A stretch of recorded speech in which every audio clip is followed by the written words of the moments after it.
You know, I've been birding this area since like 1981. And at some point we said, you know, the rate of black spruce logging is increasing pretty dramatically.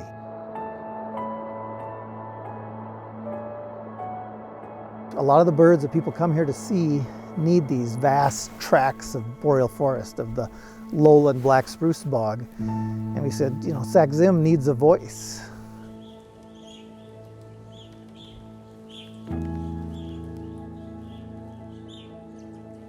The boreal forest is like this amazing exporter of birds that go all the way across the hemisphere and kind of connect all the countries of the hemisphere.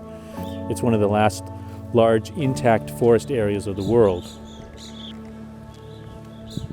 Areas that have never before been cut over or disturbed by large-scale human industrial development of any kind.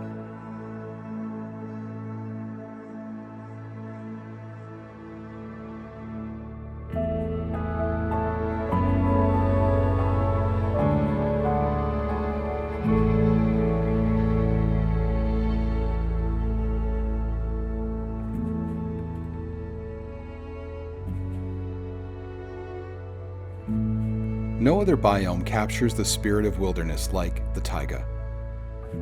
This vast expanse of forest, starting as far east as Maine and extending up to Alaska, is the largest intact forest left on the planet.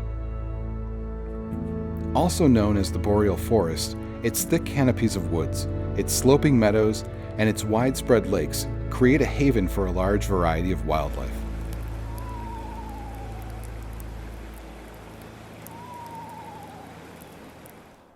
The Sac-Zim bog is not just a giant bog, but rather a magic mix of habitats located in Minnesota's boreal forest.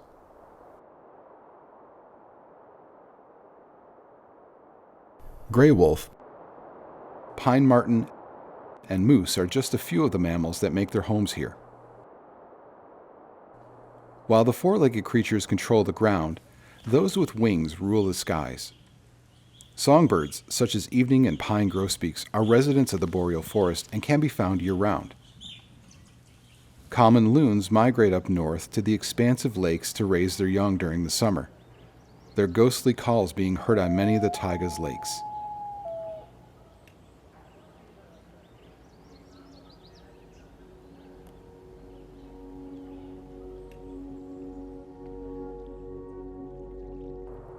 Among the taiga's most elusive bird species is the great gray owl.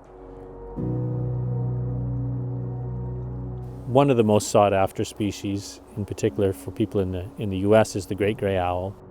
Great gray owls have almost all of their breeding range in the boreal, and every now and then a few of them come down in winter.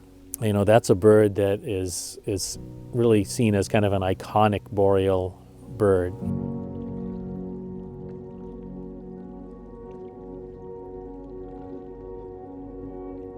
The great gray is America's largest owl at 33 inches.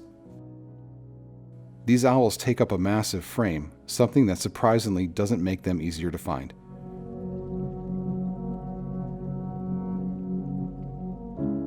These phantoms of the north are among the most sought-after species for birders and photographers.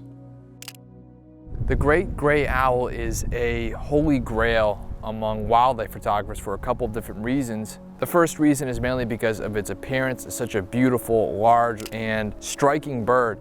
It is a sentinel of the boreal environment. It's a representation of wilds that have not been touched by the industrialization of mankind.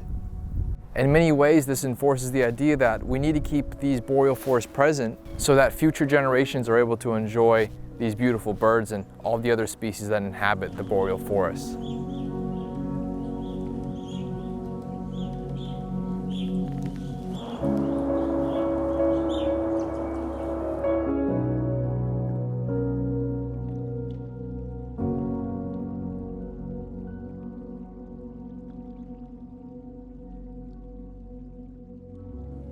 But just as it serves as a habitat for thousands of species, the boreal also plays a large part in the planet's health. They actually have a separate,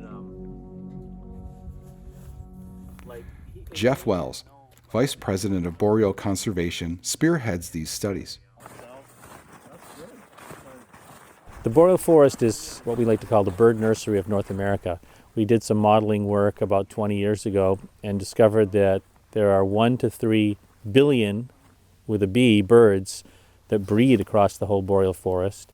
And most of them are migratory and leave there in the winter.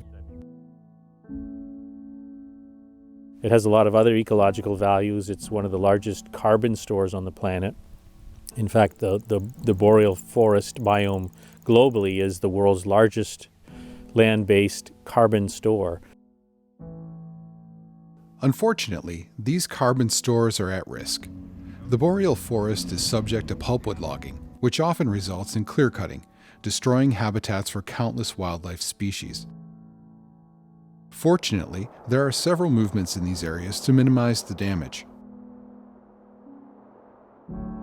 Sparky Stensis, a biologist in Minnesota, founded Friends of Sax-Zim Bog, an organization dedicated to buying land for preservation. We've so far bought about 500 some acres with several thousand more acres in the works. We should be up over 3,000–4,000 acres by the end of 2023.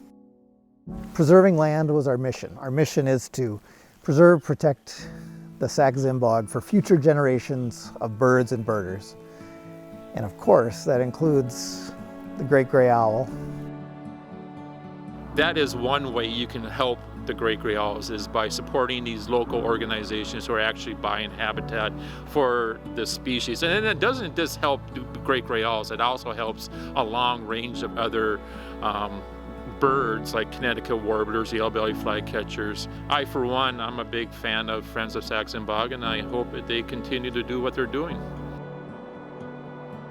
I feel kind of helpless about what can I do about the tropical rainforest, but you know, we don't have to all protect every corner of the planet. If we have our own corner that we want to get involved with and work to protect, yeah, do it.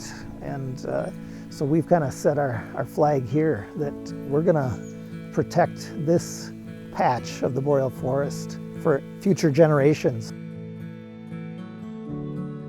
It's the organizations like Friends of Sax-Zim Bog and Boreal Conservation that help pave the way to preservation. Preservation that will allow nature to flourish for years to come. Preservation from the sentinels of the boreal forest.